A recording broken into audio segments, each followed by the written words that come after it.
जय। हरि ओम तत्सत। श्रीमते रामचंद्राय नमः। ओम नमः परमहंसाय स्वादित चरण कमल चिन्मकरंदाय भक्तजनमानस निवासाय श्री रामचंद्राय कृष्णाय वासुदेवाय हरे परमात्मने प्रणतक्लेशनाशाय गोविन्दाय नमो नमः। नारायणं नमस्कृत्य नरं चैव नरोत्तमं देवीं सरस्वतीं व्यासं ततो जयमुदीरयेत्। यं प्रव्रजन्तमनुपेतमपेतकृत्यं द्वैपायनो विरहकातराजुहाव पुत्रेति तन्मयतया तर्वोऽभिनेदुस्तं सर्वभूतहृदयं मुनिमानतोऽस्मि। प्रह्लाद नारद पराशर पुंडरीक व्यासाम्बरीश शुकशौनक भीष्मदाल्भ्यान् रुक्माङ्गदार्जुन वसिष्ठ विभीषणादीन् पुण्यानिमान् परं भागवतान् नमामि। सीतानाथ समारंभां श्रीरामानन्दादिमध्यमाम् अस्मदाचार्यपर्यन्तां वन्दे गुरुपरम्पराम्। गुरुर्ब्रह्मा गुरुर्विष्णु गुरुर्देव महेश्वरः गुरुर्साक्षात् परब्रह्म तस्मै श्री गुरुवे नमः। ध्यानमूलं गुरुमूर्ति पूजामूलं गुरुपदं मन्त्रमूलं गुरुवाक्यं मोक्षमूलं गुरुकृपा। भक्त भक्ति भगवंत गुरु चतुर्नाम बपुएक इनके पद वंदन किए नाहे विघ्न अनेक। चार जुगन में भक्त जे तिनके पद की धूरी सर्वसु सिर धरि राखियो मेरी जीवन मूरी।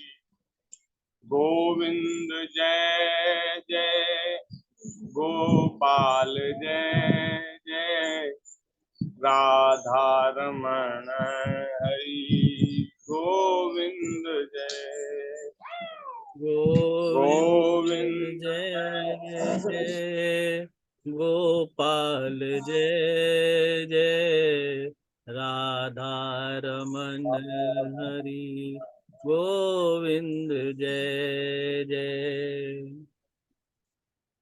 गोविंद जय जय गोपाल जय जय राधा रमण हरि गोविंद जय जय।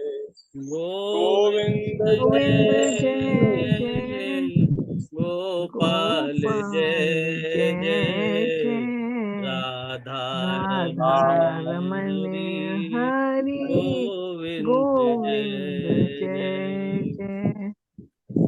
गोविंद जय जय गोपाल जय जय राधा रमण हरि गोविंद जय जय।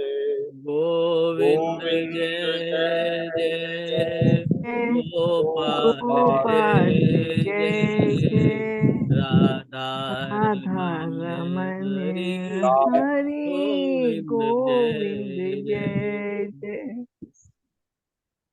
गोविंद जय श्री राधा रमण हरि गोविंद जय जय श्री राधा रमण रमण हरि गोविंद गोविंद जय जय। जय जय। श्री राधा रमण हरि गोविंद जय जय। श्री राधा रमण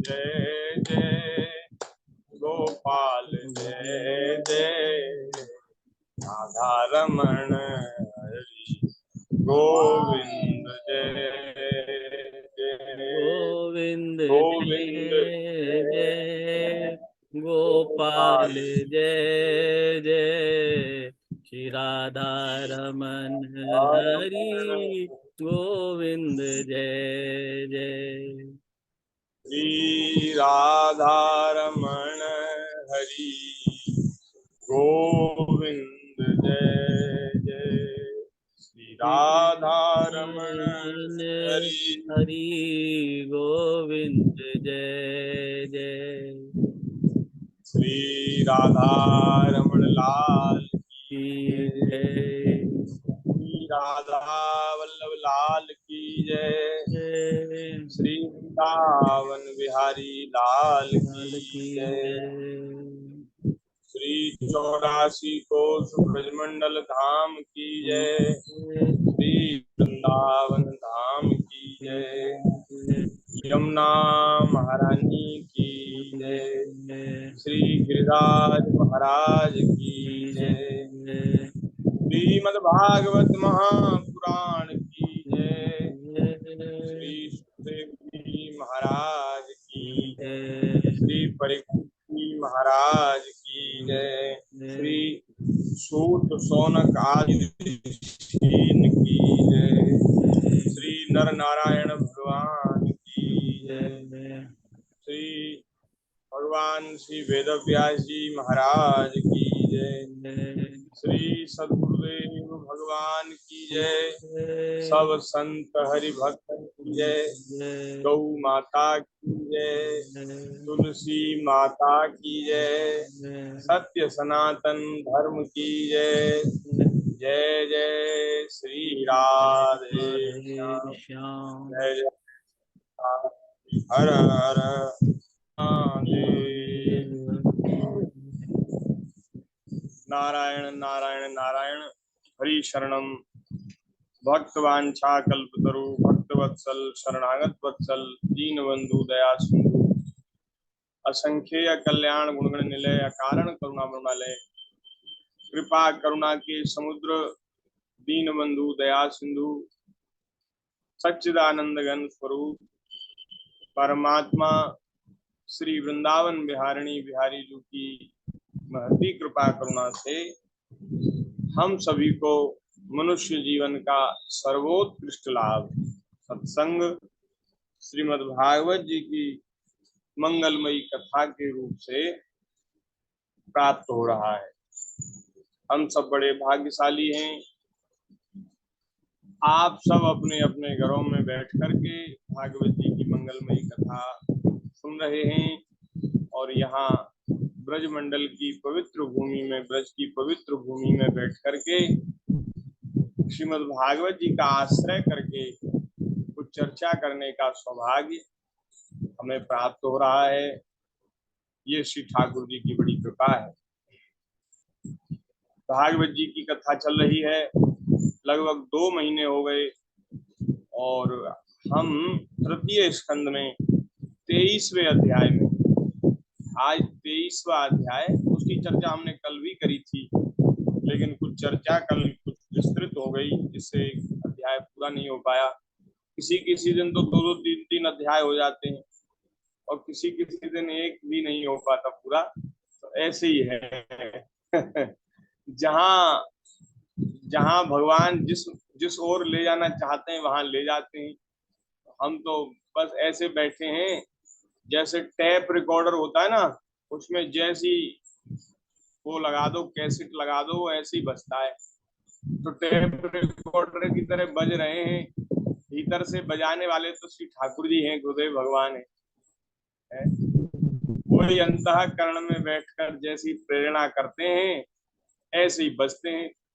तो ये कोई टेप रिकॉर्डर की महिमा थोड़ी है, वो बढ़िया भगवान का नाम ले कीर्तन करे, वो अंदर जो कैसेट लगाई गई है ऐसी टेप रिकॉर्डर बजता है। तो ठाकुर जी की ऐसी कृपा, ऐसी दया कि जो भगवान बुलवाना चाहते, कहलवाना चाहते हैं, वही वाणी के द्वारा हम कह करके अपनी वाणी को पवित्र कर लेते हैं और अपने जीवन को धन्य कर लेते हैं। भगवान की कथा अनंत है, अपार है, कथा का कोई पार नहीं, जितना कहा जाए उतना कम है।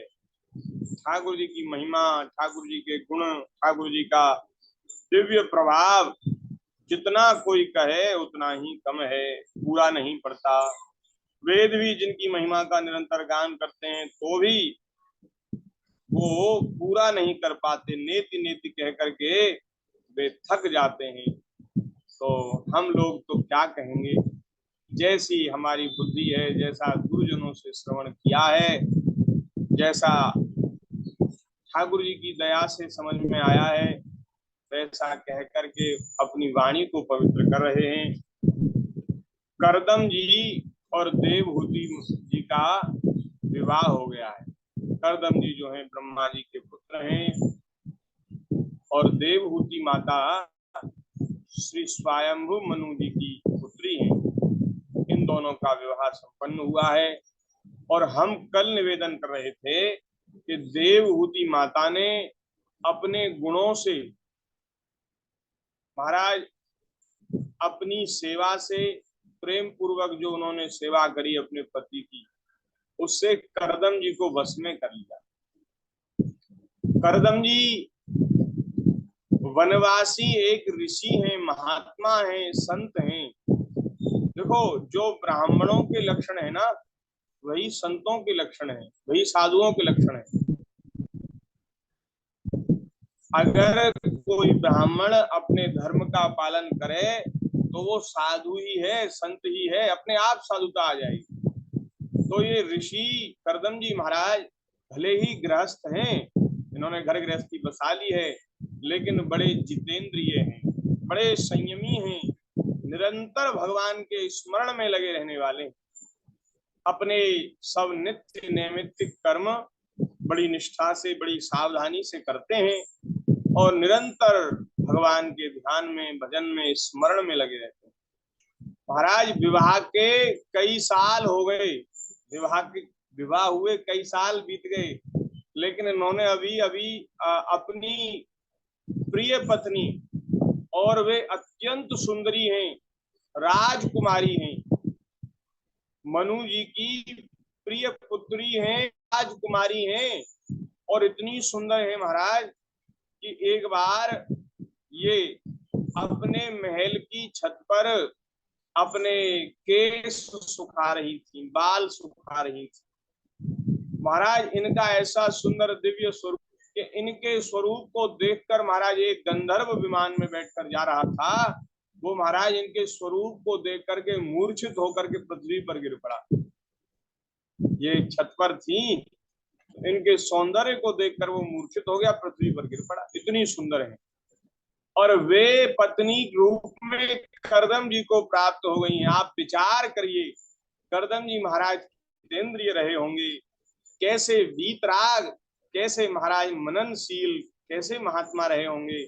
उन्होंने महाराज अभी एक दिन बीत गए, एक दिन भी उनकी ओर ठीक से देखा नहीं और ना उनसे कभी बात ही करी, और वे अपने पति को प्राप्त करके, करदम जी भी महाराज स्वरूप में और महिमा में, गरिमा में सब प्रकार से बड़े हैं, उनकी महिमा भी अत्यंत अद्भुत है, बहुत श्रेष्ठ है। तो देवहूति माता अपने पति के चरणों में पूर्ण श्रद्धा से, समर्पण से, विश्वास से, और महाराज उनके चरणों की सेवा में लग गई, और उनके जो धर्म हैं उनका पालन करने में वे सहायक हुई। सब प्रकार से उन्होंने सेवा की। उन्होंने कुछ दोषों का त्याग कर दिया, उन्होंने काम वासना, दंभ और मद का त्याग कर दिया, इनकी कल चर्चा हमने करी।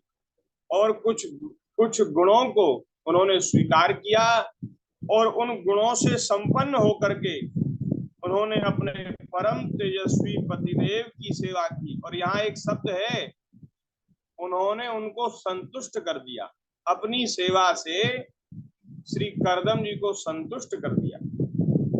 करदम जी महाराज परम प्रसन्न हो गए और वे उनके ऊपर अत्यंत द्रवित हुए, रीझ गए, और महाराज एक दिन उन्होंने उनको पास बिठा करके उनसे पूछा, उन्होंने महाराज प्रेम गदगद वाणी में उन्होंने कुछ कहा, लेकिन उससे पहले जो गुण हैं उनका हम आपको स्मरण करा दें। विश्वास, पवित्रता, गौरव, संयम, शुश्रूषा, शुश्रूषा कहते हैं सेवा से, शुश्रूषा और प्रेम। एक और गुण है मधुर भाषणादि, मधुर भाषण। मधुर भाषण माने मीठी वाणी में बोलना। जब कोई पूछे तो बहुत से ऐसे लोग होते हैं बड़ी अच्छी बड़ी मीठी वाणी बोलते हैं, जब बोलते हैं तो ऐसा लगता है कि इनके मुंह में मिश्री भरी है, इतना बढ़िया मीठा बोलते हैं क्या कहना। और कुछ लोग लठ सा मारते हैं, तो ये स्त्री पुरुष दोनों के लिए ही है। जब वो मुंह खोलेंगे तब महाराज ऐसा बोलेंगे। कुछ माताएं भी होती हैं और कुछ सज्जन भी होते हैं, पुरुष भी होते हैं, सब तरह के लोग हैं। तो हम लोगों को मधुर भाषी होना चाहिए, मीठी वाणी। ऐसी वाणी बोलिए मन का आपा खोए, औरन को शीतल करे और आपहु शीतल हो। ऐसी वाणी कबीरदास जी ने कहा भैया ऐसी वाणी बोलो। और ये जो वाणी है ना महाराज, इससे बिना सेवा किए कोई आदमी प्रसन्न हो जाता है। सेवा भले ही मत करो, लेकिन मीठी वाणी से उनका सत्कार कर दो तो आदमी रीझ जाता, राजी हो जाता है, प्रसन्न हो जाता है। और आप खूब सेवा करो लेकिन अच्छी तरह से बात न करो, मीठी वाणी मत बोलो, तो भी आपकी सेवा से प्रसन्न नहीं होगा कोई। एक दोहा है महाराज, आपने शायद सुना होगा कि कागा कासों लेत है और कोयल काकू दे। कौआ काए काए करता है बेचारा, उसकी वाणी ऐसी है, लेकिन किसी से कुछ लेता तो नहीं है। और कोयल किसी को कुछ देती नहीं है, लेकिन फिर भी सब कहते हैं कि कोयल अच्छी है, कोयल बढ़िया है, कौआ तो बड़ा बेकार है, खराब है। तो इसका क्या मतलब है, ऐसा क्यों कहते हैं? तो किसी ने कहा कि कौआ का से लेत है, कोयल का को दे, मीठी वाणी बोल के जग अपनों कर ले। कोयल क्या करती है, मीठी वाणी बोलती है, इसलिए सबको प्रसन्न कर लेती है। तो मधुर भाषी होना ये बड़ा दिव्य गुण है। और महाराज ठाकुर जी ऐसी कृपा करें कि ये गुण जो है सब में हो। हम में तो नहीं है महाराज, हम तो, हमारी बोली भाषा बड़ी खराब है।